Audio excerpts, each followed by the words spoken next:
kasalanan mo, and then, tinalikuran mo na. At hindi ka na kailanman babalik doon.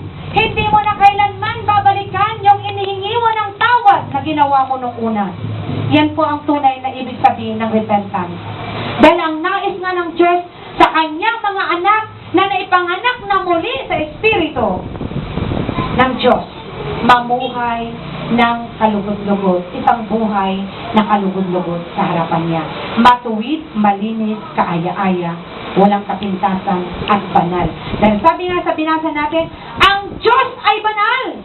Amen po? At nais niya ng bawat isa sa atin na naglilingkod sa Kanya ay banal. Paano tayo magiging makapamuhay ng kabanalan kung wala tayong Panginoon?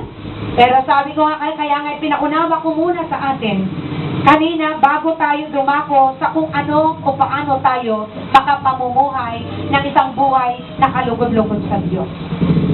Ang Diyos, sabi ko nga, nagagalak sa matuwid, nagagalak sa kalinisan, natutuwa sa katuwiran ang ating Panginoon at sa kabanalan. Mga kapatid, huwag nawa natin babalik-balikan kung ano yung nakaraan na natin.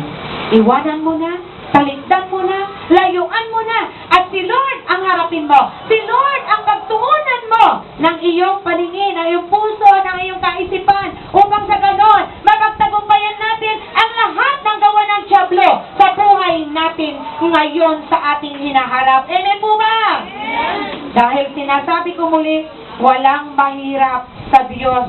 Kaya natin gawin ang lahat. Huwag natin sabihin na hindi ko kaya. Kaya mo!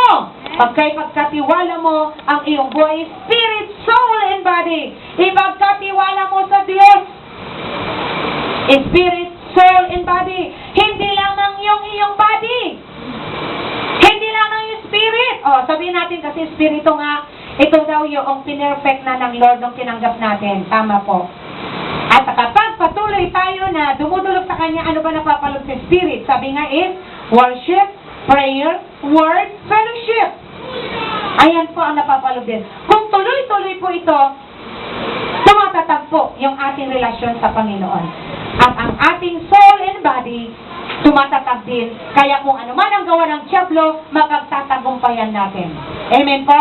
Ang soul po kasi natin, ito po yung mind, will, and emotion ng bawat isa.